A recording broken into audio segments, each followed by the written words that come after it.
morning students. Welcome back to computer science class.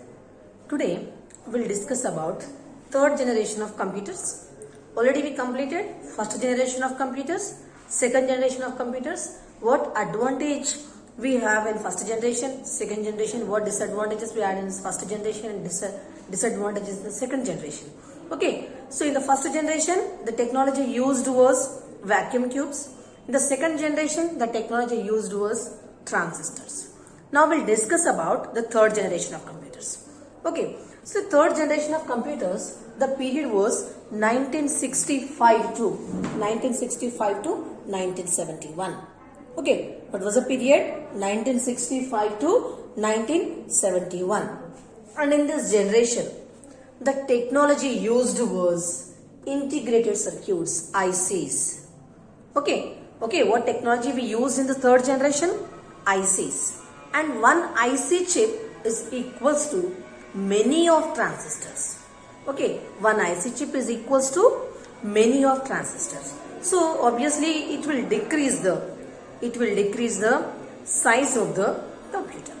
Okay, now come to in the first generation and second generation computers, what input devices they used? Punched cards. But in the third generation computer, what input device they used means punched cards are replaced with keyboard. Okay, and the output device used was monitor. Whatever we are using now, different types of monitors we have. But those days in the third generation computers, the output device used was monitor. Okay, come to the fourth one. Interfaces with operating system. Interfaces means the user need to interact with the system. Example, this is your monitor. Okay, and example, this is a user. User want to interact with the system. If the user want to interact with the system, then there should be an interface. Okay, that is called as the operating system.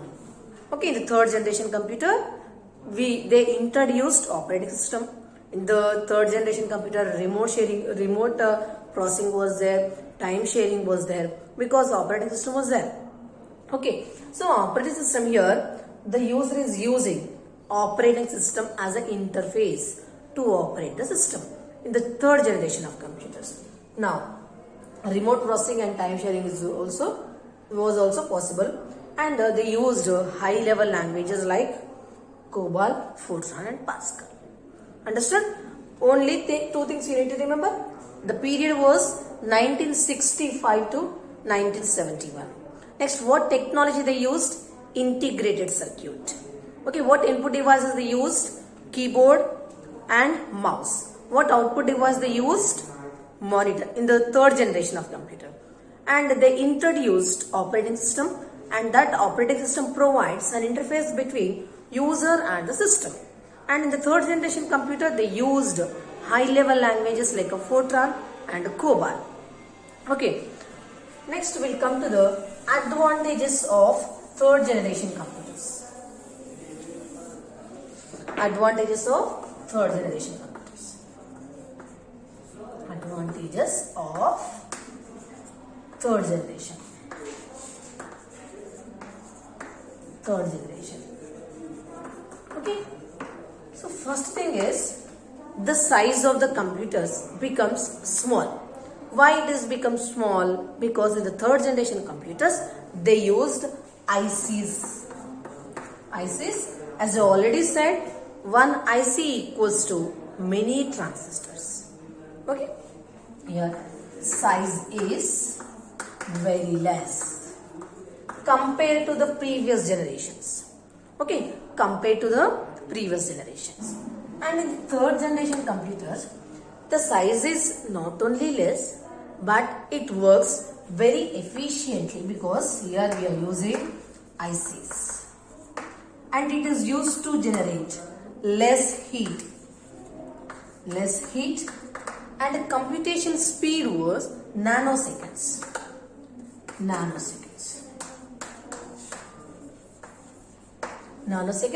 and it is very easy to give input. It is very easy to interface with the system. Why it is very easy to give input? Because instead of the punched cards, In the third generation computers, they are using keyboard and mouse. It is very user friendly, so the user can easily interact with the system. Okay, and the next as an interface, they are using the operating system. So it is very easy to interact with the system because the operating system is a resource manager. Means whatever you want to perform on the system, every instruction is given to the operating system. So operating system, what it will give, whatever resources are needed, that resources are allocated to the user. So they are using operating system as the resource manager in order to allocate resource to the user in the third generation. And next, what advantages we have here? They used different high level languages. They used very high level languages like COBOL, Fortran, like that. Okay, and the operating system is multi-programming operating system. Multi-programming operating system. And this generation computers was very reliable. Okay, so these are the characteristics of the third generation. You can note down all these characteristics, advantages you have. These advantages you note down. We'll discuss about the disadvantages.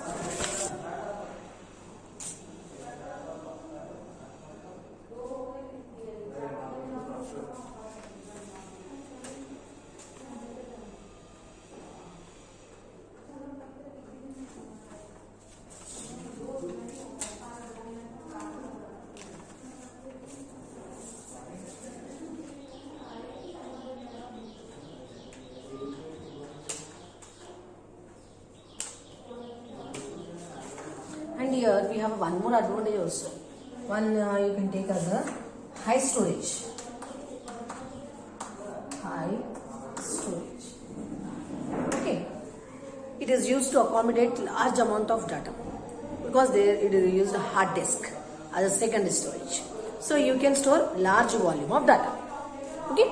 Now we'll discuss about advantages and disadvantages. So disadvantages what you have in the third generation computer. Disadvantages.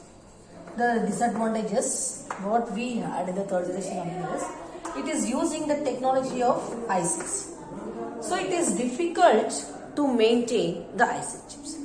And the second disadvantage is it is difficult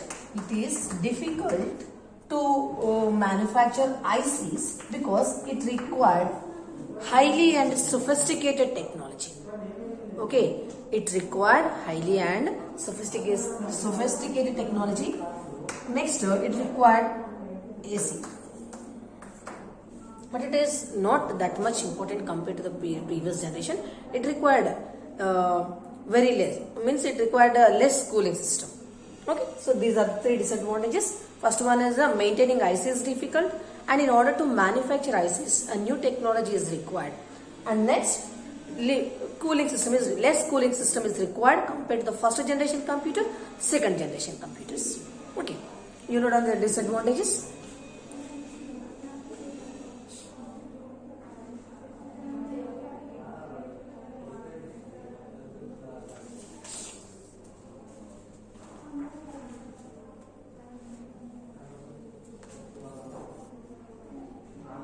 Now come to the fourth generation of computers. Okay, the fourth generation of computers, the period was 1971 to 1980. Okay, 1971 to 1980, and in that, for circuitry, they used VLSI technology, which is equals to 5,000 transistors. Okay, one VLSI chip is equals to the 5,000 transistors. Now, what technology they used? Okay, this is for circuitry, for the designing, and here the technology used was microprocessor. Okay, and this microprocessor is used to perform different arithmetic and logical operations. Okay, and next in the fourth generation of computers, graphical user interface is introduced. Actually, what is the use of the graphical user interface is, you can see the desktop monitor, wallpaper, screen you can see. Example is a monitor. On the monitor only, you will get some icons like Internet Explorer, MS Word document. This is called as a graphical user interface. Means instead of the playing window, there are some symbols, some icons. Using that icons, you can easily interact with the system. Okay, graphical symbols are graphical icons are displayed on the monitor. Using that graphical symbols, the user can easily interact with the system. So that is called as a graphical user interface. For this, you can take the best example is mobile. The mobile, on the screen you have a different apps. Using that app, easily you can open that particular application. So such environment is called as a graphical user interface. That graphical user interface was introduced in the 4th generation of computers. Okay, and which using actually what advantages we have a graphical user interface, it will provide more comfort to the user. Easily they can do the functions. Okay, they can perform a different task easily. And in the 4th generation of computers, the IBM, first time the IBM was designed a home computers for a personal use. Okay, so these are the characteristics of the 4th generation of computers. So 4th generation of computers, what technology they used? Microprocessor. And for the circuitry, in the 4th generation of computer, the technology used was microprocessor. And circuitry, for the board, they used a VLSI chip, and one VLSI chip equals to 5000 transistors. Understood? So these are the characteristics of 4th generation of computers. Now come to the advantages. Advantages, here the first one is the size of the system. The size of the computer is very small because they are using integrated circuits. VLSI chips they are using. Okay, so the size is very small and it reduces very less heat. Again, here also they used keyboard, mouse as an input device and hard disk as an output device. And they used operating system for interface. Okay, in order to interact with the system, they used operating system. And next, in this generation, graphical user interface was introduced, which using the graphical user interface, with the comfortable the user can interact with the system. Understood? And this is very efficient and very fast and more storage. Very fast and more storage. Understood? So these are the, and here very high level languages are used. High level languages was used. You can use any language. Means high level languages we used in a 4th generation of computers, and it is more user friendly. You note down all these advantages. More user friendly.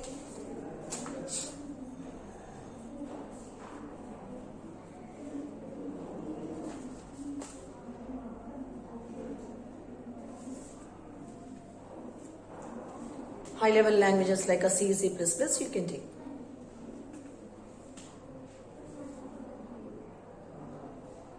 Size is very small because here what we are using VLSI technology. Okay, which is equals to 5000 transistors. So whatever computers we are using now, which are similar to the 4th generation computer, what advantages we have in the 5th generation, 90% advantages you have in a 4th generation also. All those advantages you can write. Now we'll discuss about the disadvantages.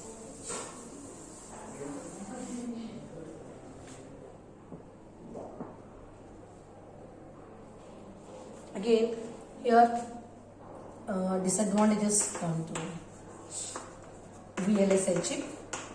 VLSI. It required high sophisticated technology for manufacturing. Okay, that is only disadvantages, and required less air conditioning, and less maintenance was required. Less maintenance required, but it is very less compared to the 1st generation, 2nd generation and the 3rd generation. Okay, only the thing is it required a new technology in order to design VLSI technology, VLSI chips. Okay.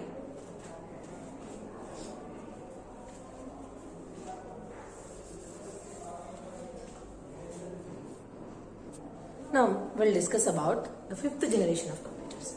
Fifth generation of computers, the period means whatever we are using now, that will come under the fifth generation of computers. Okay, so in the fifth generation of computer, the period 1982 till date means nowadays what devices you are using, what computers you are using, that will come under the fifth generation computers only. Next, in this what we are using is ULSI, means VLSI is replaced with ULSI. This is the ultra large scale integration chip. Okay, so this technology is used in a fifth generation of computers.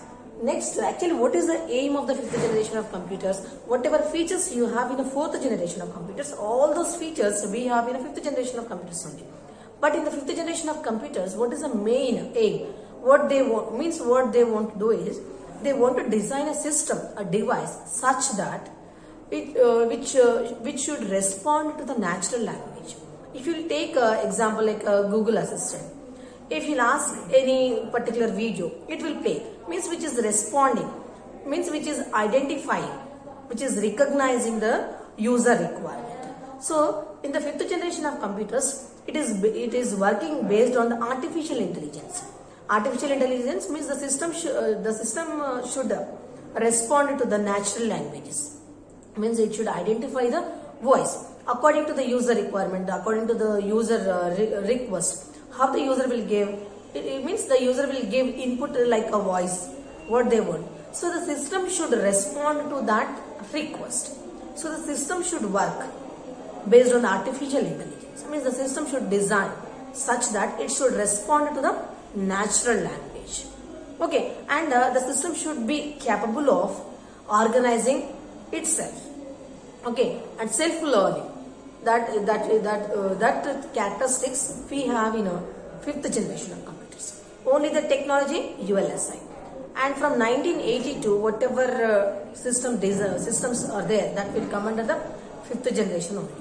Okay, so here what is the main aim of this generation is the system should respond to the natural language. Okay, and what advantages we have in a fifth generation of computers? Advantages. First one, it is reliable. It is more efficient. Huge data storage. And using natural language. Means it is working based on the natural language. Remote processing,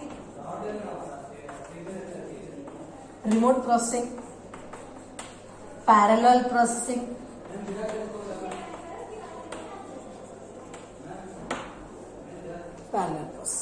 okay, huge volume of data. And here the main is the system is identifying the natural language, identifying the queries in natural language.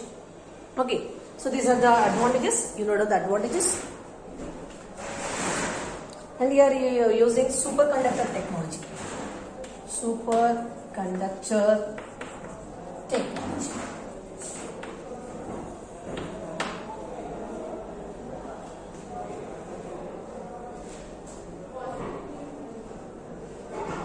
But in this generation we have a very limited number of disadvantages.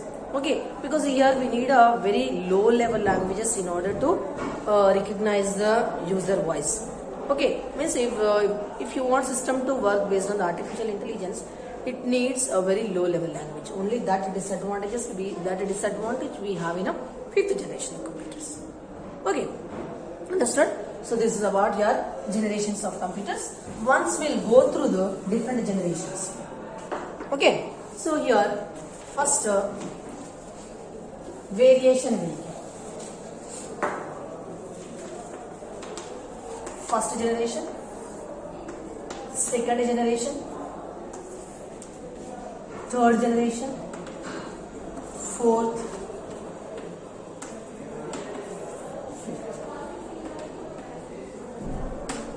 you need to give the period, means when it was started. Okay, what was the period of the first generation?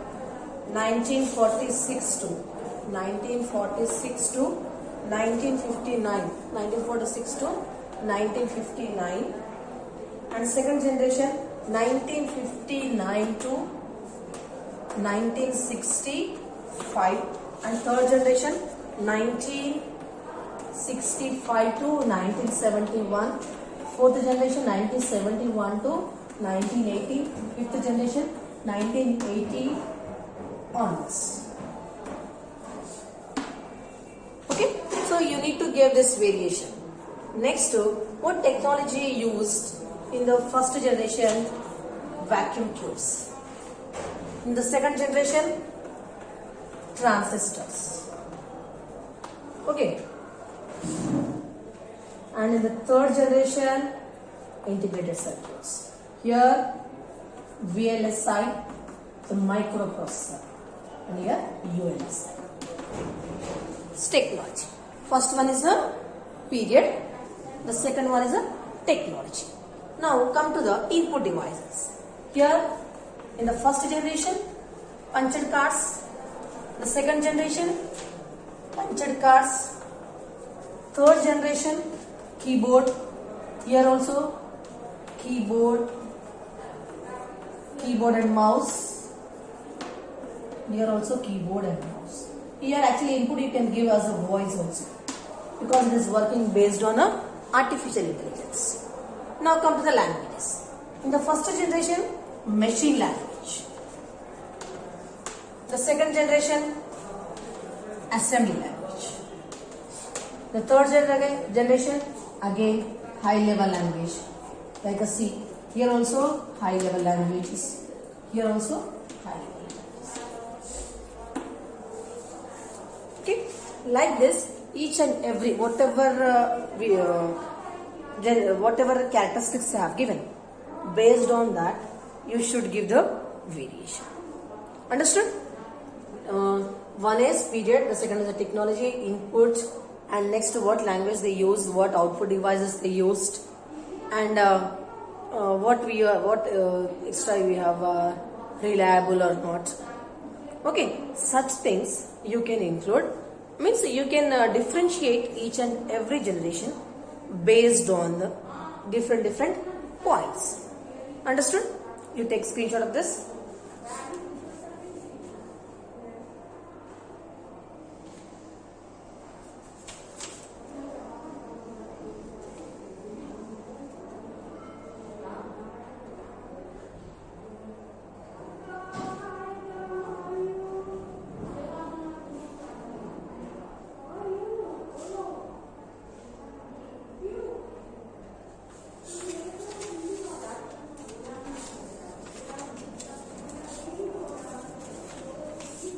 So this is about your generations of computers.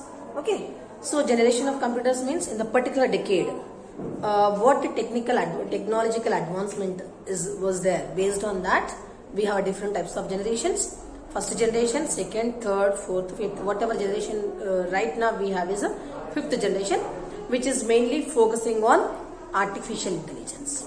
Okay. So when the generations was started, 1940 onwards, and the first generation period was 1946. Okay, when the first generation was started, 1946. Understood? So this is about your generation of computers. In the next topic, we'll discuss in the next class. Okay, I hope you all understood. Thank you.